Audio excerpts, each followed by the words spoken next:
At 18, I could tell you the exact sound dirt makes when it's thirsty. I'd been listening to it my whole life, walking these same furrows where my great-grandfather first drove his plow in 1923. The red Georgia clay beneath my boots held 3 generations of dreams, sweat, and prayers. But standing there at sunrise, 48 hours before the bank came to take it all away, I realized I was about to become the generation that let it die. The foreclosure notice crinkled in my back pocket as I walked the property line, each step a countdown to failure.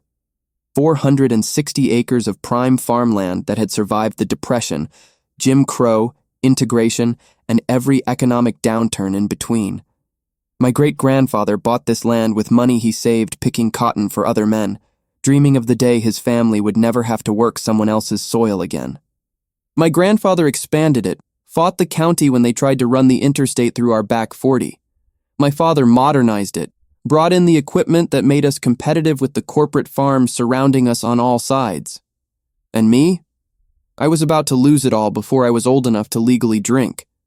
The smell of honeysuckle mixed with diesel fuel from the tractors Dad had parked behind the barn, machines we could no longer afford to run.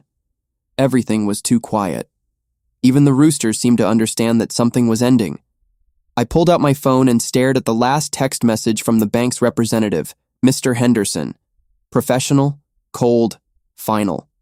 Final payment due Monday 9 a.m. or foreclosure proceedings begin immediately. Monday was 2 days away. We were $47,000 short, and I was the only one in my family who still believed we could find a way out of this nightmare. See, my parents had been fighting this battle for 3 years, ever since Mama got sick, and the medical bills started piling up like storm clouds before a hurricane. Cancer doesn't care about harvest schedules or loan payments. It just takes and takes until there's nothing left to give. They'd remortgaged the farm twice, sold equipment, even considered selling parcels of land to developers who circled our property like vultures, waiting for exactly this moment. But I had 48 hours to do what 3 generations couldn't, save everything we'd built. My name is Marcus Johnson, and I grew up knowing that our farm wasn't just land. It was legacy. Every morning at 5 a.m., I'd wake to the sound of my father's boots on the wooden floor, the coffee pot gurgling to life, the screen door creaking as he stepped into the pre-dawn darkness to check the animals. By the time I was 8, I was walking beside him, learning to read the sky for weather, the soil for nutrients, the animals for sickness. By 12, I could drive a tractor better than most grown men. By 16, I was running the books, because I was the first Johnson in 3 generations who could make sense of spreadsheets and tax codes and agricultural subsidies. I was also the first Johnson in 3 generations to get accepted to college. The letter from Georgia Tech sat in my dresser drawer, acceptance to their agricultural engineering program with a partial scholarship. It was my ticket to a different life, a chance to use my brain instead of just my back. My parents never said it directly, but I could see it in their eyes every time they looked at that letter. Pride mixed with fear. Pride that their son had options they never had. Fear that those options might take me away from the only life they'd ever known. But now, with 48 hours left, that letter felt like a cruel joke. How could I go to college when everything my family had built was about to be stolen by people in suits who'd never had dirt under their fingernails? The back door slammed, and I turned to see Mama walking toward me with 2 cups of coffee. At 52, she looked older than she should, the chemo having stolen more than just her hair. But her eyes still held that fierce determination that had gotten her through childhood poverty, an unplanned pregnancy at 19, and 30 years of fighting weather, markets, and banks to keep our farm afloat. "You're up early," she said, handing me the steaming mug. "Couldn't sleep either?" I took a sip and tasted the chicory she added, the way her grandmother had taught her. Everything in our family came with history. Just thinking. "About Monday?" I nodded. There was no point in pretending anymore. We all knew what Monday meant. Mama sat down on the old wooden fence that separated the barnyard from the pasture, patting the spot beside her. "Your daddy's been up all night making calls, trying to find anyone who might extend the loan or buy us enough time. Any luck?" The way her shoulders sagged gave me the answer before she spoke. "Banks don't care about stories, baby. They care about numbers. And our numbers don't add up. Have you ever felt the weight of saving everything your family built? When you're barely old enough to vote, but you're carrying the dreams of everyone who came before you? When you look at your parents and see them trying to be strong, but you know they're breaking inside because they think they've failed you? When you realize that all the hard work, all the sacrifice, all the love poured into something might not be enough to save it from people who see it as nothing more than collateral? That's where I was at 18, sitting on that fence with my mother, watching the sun rise over land that might not be ours much longer. But here's what I learned in those 48 hours. Sometimes when the system is designed to break you, the only option is to break the system right back. The crisis had been building for years, but none of us wanted to admit how bad things had gotten. It started when Mama collapsed during harvest season 3 years earlier. One day she was driving the combine, laughing at something on the radio, and the next she was in the emergency room with doctors using words like aggressive and immediate treatment required. Cancer is expensive in ways that go beyond medical bills. It steals time when time is money. It steals energy when every ounce matters. It steals the luxury of planning for tomorrow when you're fighting just to see it. While Mama was in chemotherapy, Dad was trying to run a 400-acre operation by himself, hiring help we couldn't afford, making mistakes that cost us yields and profits. The first loan modification felt like salvation. The bank representative, a different man back then, someone local who understood farming, worked with us to defer payments, restructure the debt, give us breathing room. But then the local bank got bought out by a regional corporation, and the regional corporation got absorbed by a national conglomerate, and suddenly we weren't dealing with neighbors anymore. We were dealing with algorithms and credit scores and people who saw farmland as just another asset to be maximized or liquidated. That's when Mr. Henderson entered our lives. Richard Henderson was everything my father wasn't. Polished, educated, comfortable in his pressed khakis and polo shirts with the bank's logo embroidered on the chest. He spoke in corporate speak, using phrases like risk assessment and portfolio optimization, when what he really meant was, "We want you gone." He'd grown up in Atlanta, went to some fancy business school, and saw rural Georgia as a place to extract value, not build communities. The first time he visited our farm, he never even got out of his Mercedes. Just sat in the driveway with the engine running while Dad walked over to talk through the window. Henderson handed him a folder full of papers and said something about market conditions and necessary adjustments before driving away in a cloud of dust that settled on everything we'd built. Those papers were the beginning of the end. New terms, higher interest rates, accelerated payment schedules. The fine print that nobody explained when times were good suddenly became the chains that bound us when times got hard. Every conversation with Henderson felt like a chess match, where he knew all the moves and we were just reacting, always 3 steps behind. "The thing about you people," Henderson had said during one particularly tense meeting in the bank's conference room, "is that you think farming is about heart and tradition. But it's a business, and businesses that can't adapt don't deserve to survive. You people. Like we were a species he was studying rather than families he was destroying. But Henderson had made one crucial mistake. He assumed that because I was young, because I was black, because I came from a farming family, that I was ignorant. He never bothered to learn that I'd been managing our farm's finances for 2 years. He never asked about my plans for agricultural engineering school. He never realized that while he saw us as just another account to close, I was studying him right back. And I was learning that sometimes the only way to beat the system is to understand it better than the people who built it. Walking through the farm that morning with Mama, I felt the weight of every story this land held. The oak tree where great-grandfather proposed to great-grandmother in 1922. The creek where my grandfather taught my father to fish, and where my father taught me. The old slave quarters that great-grandfather had torn down, saying, "No more chains on Johnson land, not ever again." This wasn't just property to us. It was proof that we belonged, that we had built something permanent in a country that had spent centuries trying to keep us temporary. Every acre represented hours of labor, years of planning, generations of dreams deferred but never abandoned. Great-grandfather used to tell stories about the early days, how white farmers would drive by and offer to buy him out for his own good, how the agricultural extension office would somehow always run out of the good fertilizer when he came by, how the bank in town wouldn't even let him through the front door until 1965.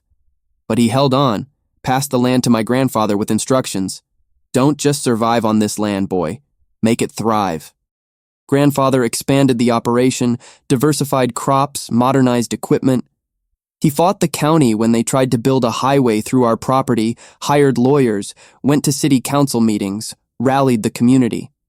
Sometimes, he told my father, you have to fight for what's already yours. My father's generation brought science to the art of farming. Soil testing, crop rotation, integrated pest management. He turned our farm into one of the most productive in the county, earned respect from neighbors who had never expected a black farmer to outproduce their operations. But respect doesn't pay medical bills, and productivity doesn't mean profit when the market is controlled by people who benefit from your failure. Now it was my turn, and I had 48 hours to figure out what the previous 3 generations couldn't: how to keep our land in a system designed to take it away. That evening, I sat in my room with every piece of paper related to our farm's finances spread across my desk. Loan documents, insurance policies, tax records, agricultural reports. My laptop was open to 17 different tabs: USDA websites, legal aid forums, agricultural advocacy groups. I was looking for something, anything that Henderson and his team had missed. That's when I found it. Buried in a 2018 farm bill that most people had ignored, there was a provision for minority farmers who had experienced discriminatory lending practices. The Emergency Farm Loan Forgiveness Program. It was designed specifically for operations like ours, multi-generational family farms that had been systematically targeted by predatory lending. But the application process was complex, the documentation requirements were extensive, and the deadline was, I checked the date twice to make sure I was reading it correctly, 72 hours away. I had found our miracle, but it was wrapped in enough red tape to strangle a horse. The next morning, I woke up before dawn and started making calls. The USDA office in Atlanta, the Department of Agriculture's Minority Outreach Program, legal aid societies that specialized in agricultural law. Every conversation was the same. Yes, the program existed. Yes, we might qualify. No, there wasn't enough time to complete the application properly. The bureaucrats spoke in careful, apologetic tones, but the message was clear. We were 3 years too late and 3 days too early. But I kept calling, because that's what Johnsons do. We don't quit. By noon, I had reached a woman named Dr. Patricia Williams at the Southern Coalition for Agricultural Justice. She listened to our story without interrupting, asked pointed questions about our loan history, our family's experience with discriminatory practices, our documentation. When I finished, there was a long silence on the other end of the line. Marcus, she finally said, what you're describing is textbook predatory lending. The rate changes, the accelerated terms, the refusal to work with you during your mother's illness, it's all there. But the application for loan forgiveness requires 3 character references: financial statements going back 5 years, proof of discriminatory practices, and a personal statement from the primary borrower. We can get all of that. In 36 hours, while also preparing for a foreclosure hearing? We have to. Another silence, then. I'll make some calls. There might be lawyers who can help expedite the process, advocates who know which strings to pull. But Marcus, you need to understand, this is still a long shot. Even if we get the application submitted on time, there's no guarantee it will stop the foreclosure. What are our odds? Honestly, maybe 20%. 20%. In any other situation, those would be terrible odds. But when the alternative is losing everything, 20% feels like hope. I spent the rest of that day gathering documents, making copies, writing statements. My parents asked questions, but I kept the details vague. I didn't want to build their hopes up just to watch them get crushed again. But I could see something changing in their eyes as I worked. For the first time in months, they were seeing their son not as a burden or a dreamer, but as someone who might actually know what he was doing. That night, Dad knocked on my bedroom door around midnight. I was still at my desk, typing up our family's history of discriminatory treatment, trying to turn 3 generations of quiet suffering into legal language that bureaucrats would understand. Son, he said, settling into the chair across from my desk. I need to tell you something. I looked up from the laptop screen. In the blue light from the monitor, my father looked older than his 54 years. His hands, calloused from decades of farm work, were clasped tightly in his lap. When I was your age, I thought I knew everything. Thought I could save this farm through hard work and determination. Took me 30 years to learn that sometimes hard work isn't enough. Sometimes the system is rigged so well that even when you do everything right, you still lose. He paused, staring out my bedroom window toward the fields we might lose in less than 24 hours. But watching you these past 2 days, seeing you fight in ways I never knew how to fight, son, I'm proud of you. Win or lose tomorrow, I want you to know that. Your great-grandfather would be proud too. You're fighting for this family in a way none of us knew how to do. I saved the document I was working on and turned to face him. Dad, what if we lose anyway? What if all this work doesn't matter? Then at least we'll know we fought with everything we had. And maybe that's enough. But as I lay in bed that night, staring at the ceiling and listening to the sounds of a farm that might not be ours much longer, I knew that maybe wasn't good enough. Not for me, not for our family, not for the generations who had sacrificed everything to get us to this point. I had 18 hours left to save our farm, and I was going to use every single one of them. Monday morning arrived gray and cold, with the kind of mist that makes everything look uncertain. I was already dressed and ready when the sun came up, every document organized in folders, every phone number programmed into my contacts, every argument rehearsed in my head. The foreclosure hearing was scheduled for 9 a.m. at the county courthouse.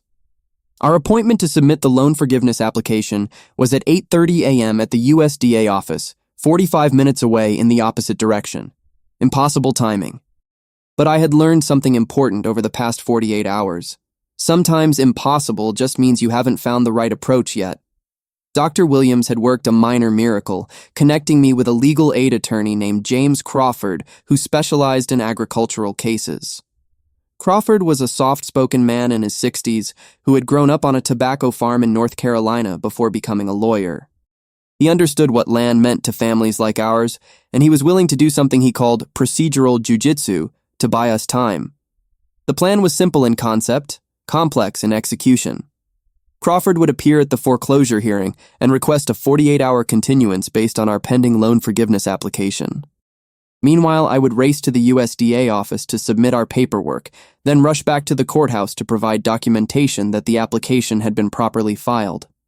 It's not about winning, Crawford had explained during our phone call the night before. It's about not losing today.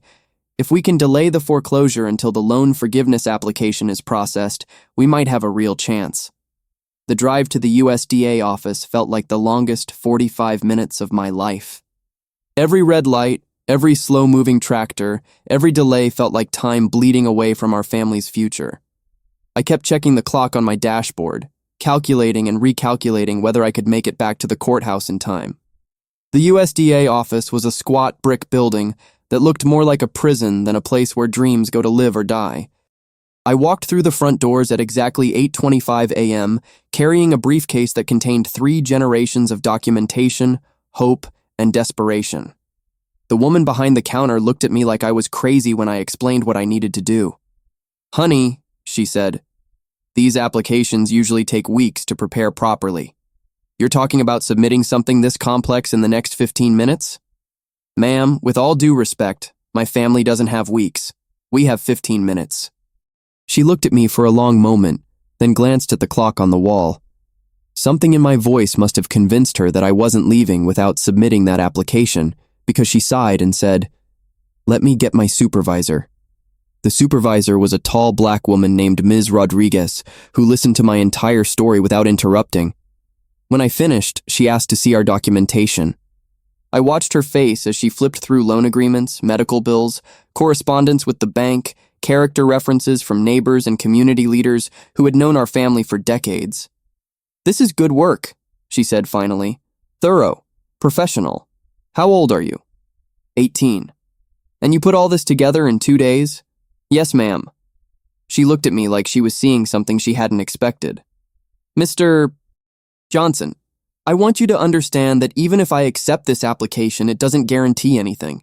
The review process takes time, and there are no promises about the outcome. I understand, but without this application, there's no chance at all." She nodded slowly. "You're right about that." She stamped each page of our application, signed the cover sheet, and handed me a copy. Your application has been officially submitted as of 8:47 a.m. on this date. Good luck." I ran back to my truck and drove toward the courthouse like my family's future depended on it. Because it did. The courtroom was almost empty when I arrived. Just the judge, a court reporter, Mr. Henderson from the bank, and Crawford sitting at a table with my parents. Mom and Dad looked smaller than usual in their Sunday clothes, like children wearing grown-up costumes to a play they didn't understand. Henderson, on the other hand, looked exactly like what he was, a predator who had done this so many times that it was routine. He had a stack of papers in front of him and the confidence of someone who had never lost one of these hearings. Crawford was speaking as I slipped into the back of the courtroom, requesting a 48-hour continuance based on a pending federal application that could resolve this matter without foreclosure. The judge, a tired-looking white man in his 60s, glanced up from the papers on his desk. "Mr. Crawford, foreclosure proceedings aren't typically delayed for pending applications. Do you have documentation that this application was actually submitted?" That was my cue. I walked down the aisle of the courtroom, pulled out the stamped copy of our loan forgiveness application, and handed it to Crawford. Henderson's confident expression flickered for just a moment, the first crack I'd ever seen in his armor. Crawford reviewed the paperwork quickly, then addressed the judge. "Your Honor, this documentation shows that the Johnson family's application for emergency farm loan forgiveness was officially submitted to the USDA at 8:47 this morning. Federal law requires that foreclosure proceedings be suspended pending review of such applications." Henderson was on his feet immediately. "Your Honor, this is a clear delay tactic.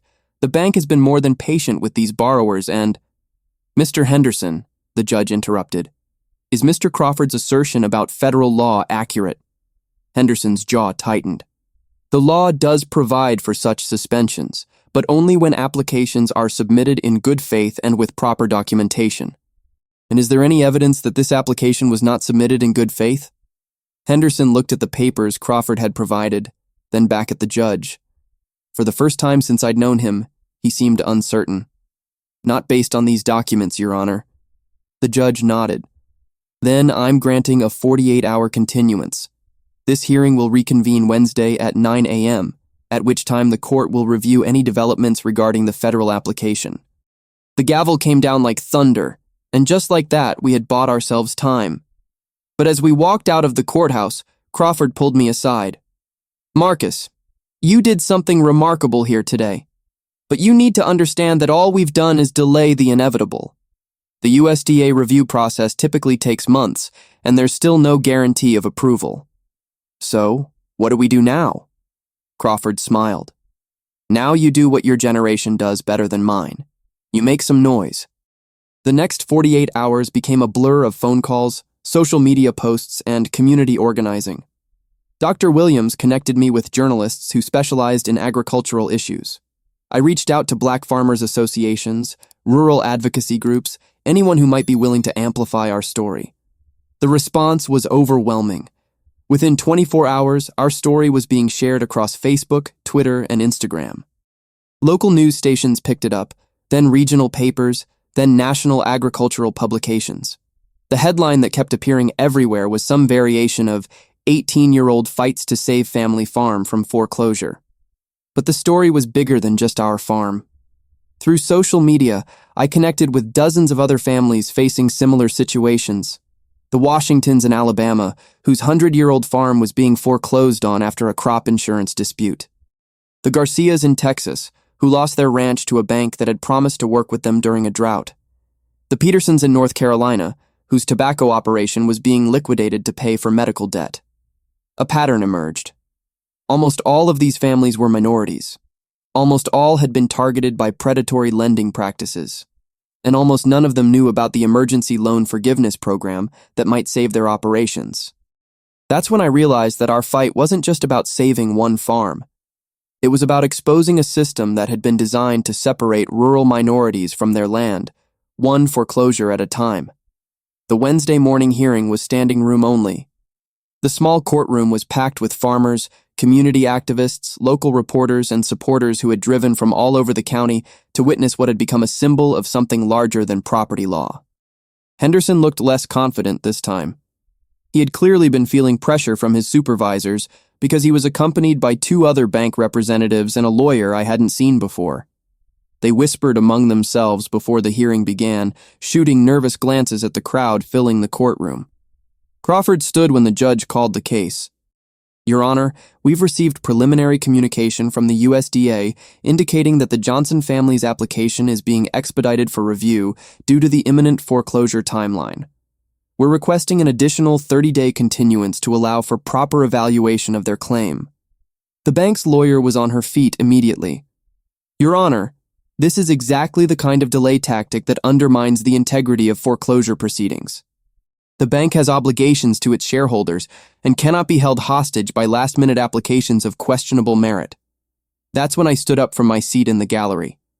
Your Honor, may I address the court? The judge looked surprised.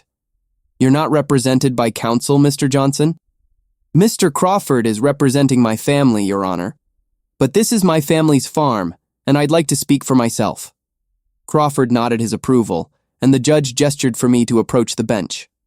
Your Honor, 3 months ago I was just a high school senior planning to study agricultural engineering, but when my family's farm was threatened, I didn't have the luxury of being just a kid anymore. I had to become a man overnight, because that's what this land demands of all of us. I pulled out a folder containing photographs of our farm throughout the decades. This is my great-grandfather plowing these fields in 1925. This is my grandfather expanding our operation in 1963. This is my father modernizing our equipment in 1998. And this is me, Your Honor, at 18 years old trying to save everything they built. I handed the photos to the judge, who examined them carefully. The bank wants to treat our farm like it's just numbers on a balance sheet. But these photos show what it really is. 4 generations of American dreams made real.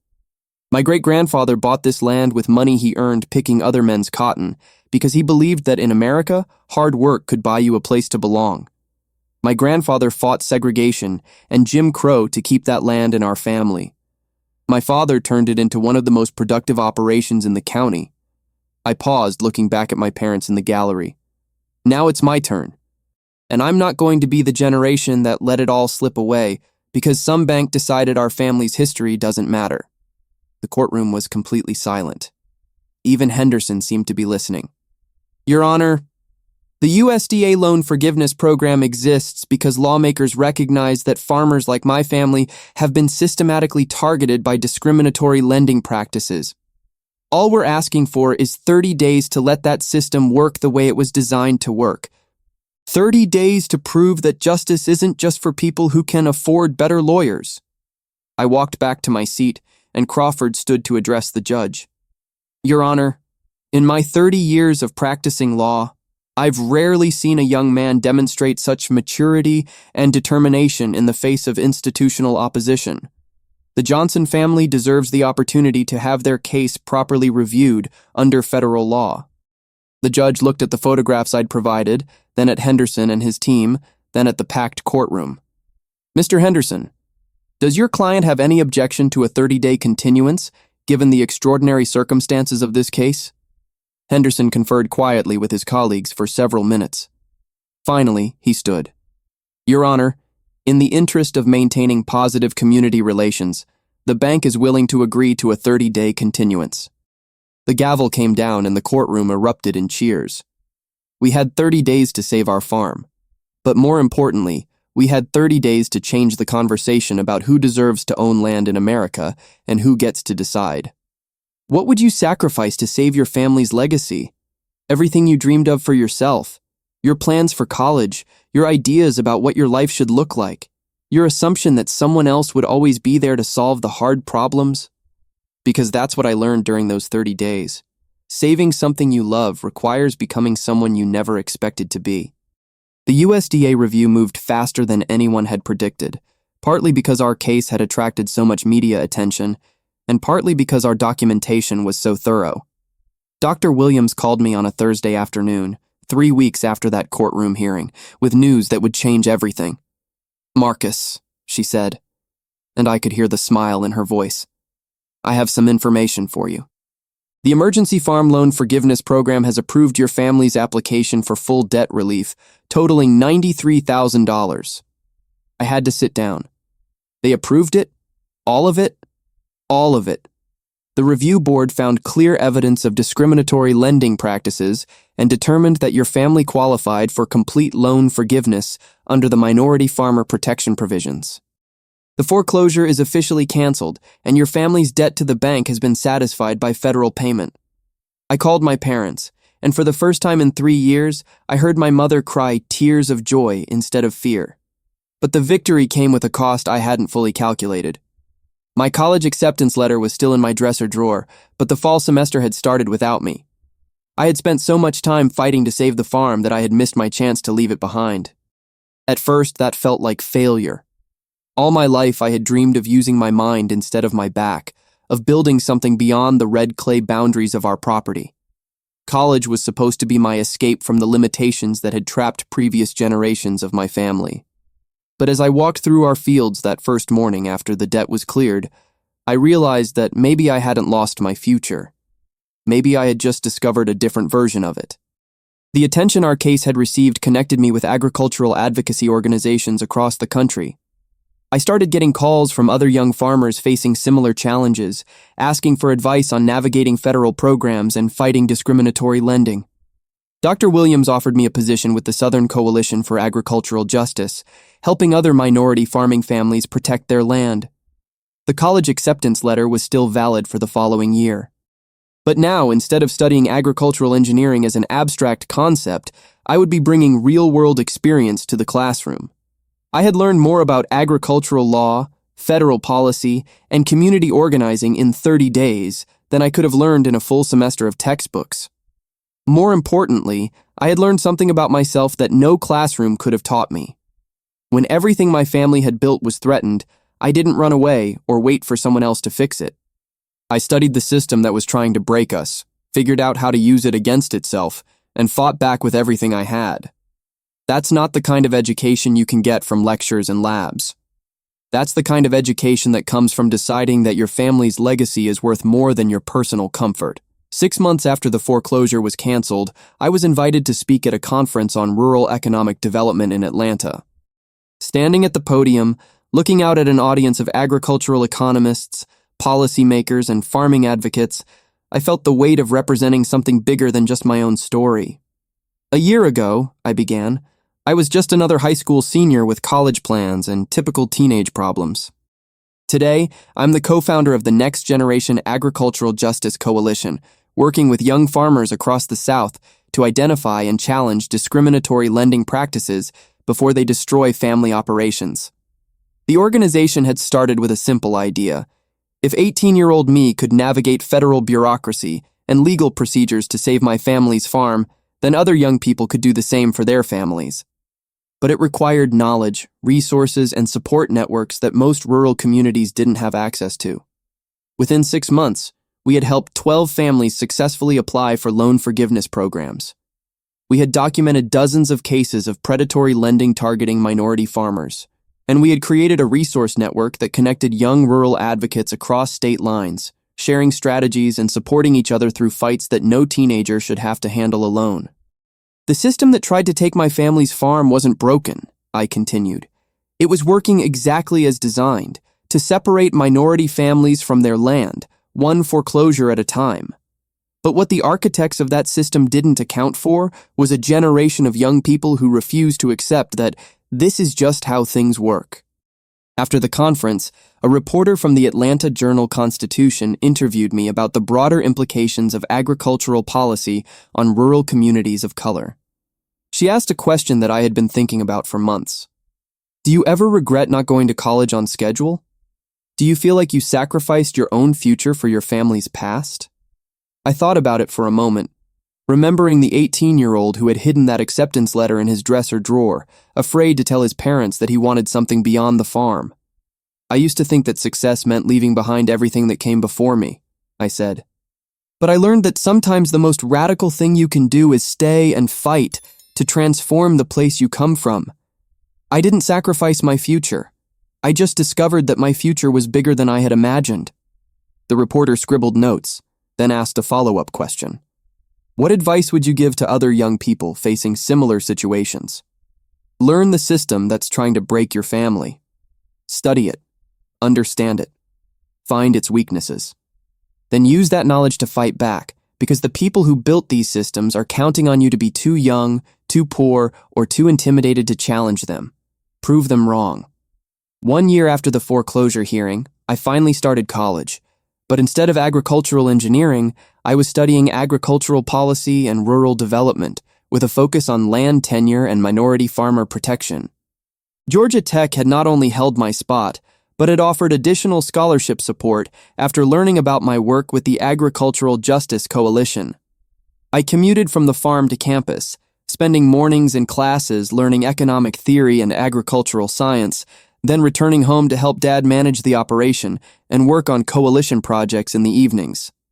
It wasn't the college experience I had originally imagined, but it was the education I actually needed. The farm thrived in ways we had never expected.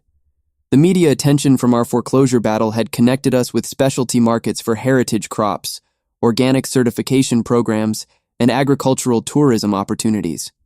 We went from barely surviving to becoming a model of sustainable, community-supported agriculture. But the real change was in how we understood our place in the larger agricultural economy. We weren't just growing crops anymore. We were growing the next generation of rural advocates, hosting interns from agricultural colleges, partnering with legal aid organizations to document predatory lending practices, and serving as a resource center for other families facing similar challenges. 2 years after that 48-hour countdown to foreclosure, I was invited to testify before a congressional subcommittee on agricultural policy. Sitting at the witness table, looking across at representatives from all over the country, I thought about great-grandfather buying this land with cotton-picking money, grandfather fighting the county over the highway project, and Dad modernizing equipment while fighting banks and medical bills. Each generation had fought their battles with the tools they had available. Great-grandfather used determination and cash savings. Grandfather used community organizing and local political pressure. Dad used modern farming techniques and business planning. My generation's tools were different: social media, federal policy knowledge, legal advocacy networks, and the ability to connect local struggles with national movements. But the fight was the same, proving that families like ours deserve to belong in America, deserve to own land, deserve to build something permanent. Representatives, I began my testimony. 3 years ago, I was an 18-year-old high school senior who knew more about crop rotation than civil rights, more about soil pH than social justice. But when my family's farm was threatened by discriminatory lending practices, I learned that agriculture is political, that land ownership is power, and that young people have both the ability and the responsibility to challenge systems that perpetuate inequality. I presented our coalition's research documenting hundreds of cases of minority farmers losing land to predatory lending practices. I outlined policy recommendations for strengthening loan forgiveness programs and improving oversight of agricultural lending. And I shared stories of families we had helped save their operations through advocacy and legal support.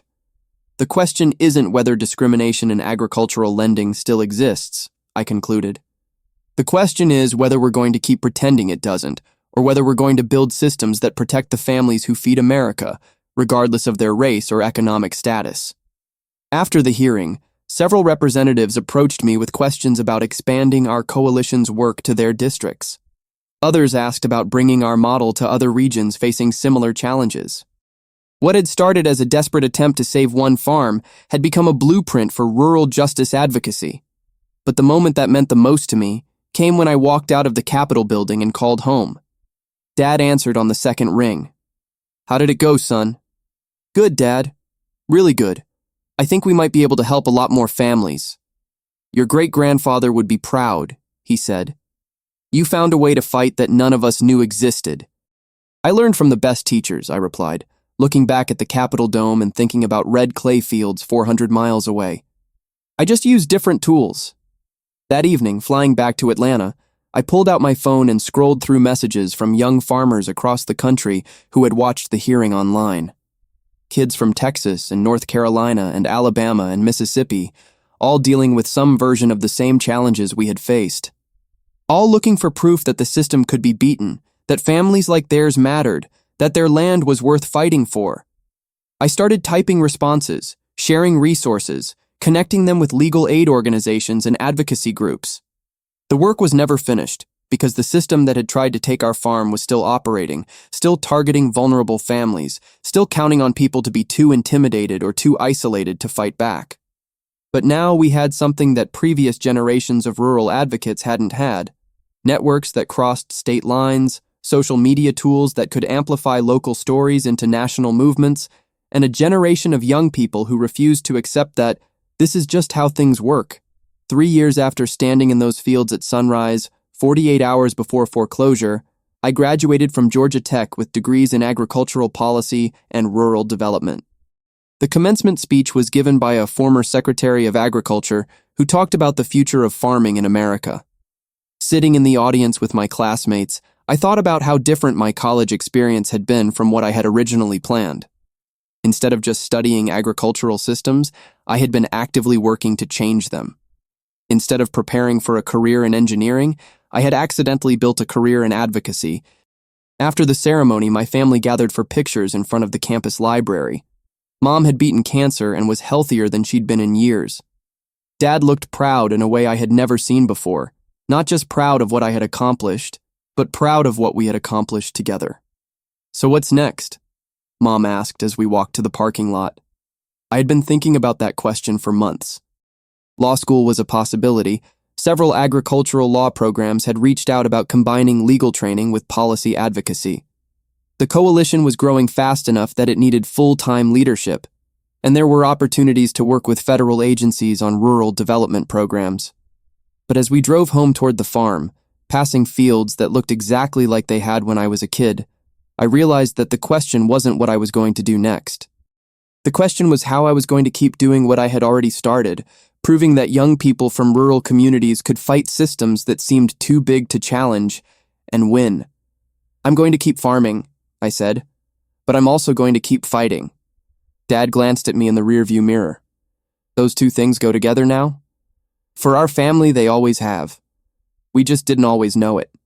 6 months later, I was accepted to Harvard Law School with a full scholarship to study agricultural law and rural policy. But I deferred enrollment for a year to focus on expanding the coalition's work and to help establish a legal clinic specializing in agricultural justice cases. The farm was generating enough income to hire additional help, which freed up time for advocacy work without sacrificing the operation that great-grandfather had built. We had found a way to honor the past while building something new, a model of rural activism that other communities were beginning to replicate. On the 3rd anniversary of that 48-hour countdown, I stood in the same spot where I had stood at 18, facing the possible loss of everything my family had built. But this time, instead of desperation, I felt something that I had never expected to associate with farming: hope. The field stretched out in front of me, green and productive under a clear morning sky. In the distance, I could see Dad working on equipment repairs, the same kind of work he had been doing when I was a kid. But now he was training college interns who came to learn about sustainable agriculture and rural advocacy. The barn that used to house just our equipment now also served as a meeting space for coalition organizing and legal clinic consultations. My phone buzzed with a text message from a 19-year-old in Arkansas whose family had just received approval for loan forgiveness through our advocacy network. "We did it," the message read. "Farm is saved. Thank you for showing us how to fight." I smiled and typed back, "You did it. I just shared what I learned from my family. Never give up on something worth saving." That's what I learned during those 48 hours when everything seemed impossible. Sometimes the most important thing you can do is refuse to accept that the system can't be changed. Sometimes growing up means becoming the person your family needs you to be, even if it's not the person you thought you wanted to be. And sometimes saving everything means losing yourself and finding who you were meant to become. If you believe that young people have the power to challenge systems that seem too big to fight, that families like mine deserve to keep the land we've worked for generations, and that agriculture is about more than just growing crops, it's about growing justice, then this story matters to you too. Subscribe for more stories about young people who refuse to accept that this is just how things work. Because the next family fighting foreclosure, the next young person standing up to institutional discrimination, the next impossible situation that someone decides to make possible, that could be closer to your life than you think. Hit that subscribe button if you believe that 48 hours can change everything, and that sometimes the most radical thing you can do is fight for the place you come from. Because sometimes protecting everything your family built means becoming the person they never knew they were raising you to be.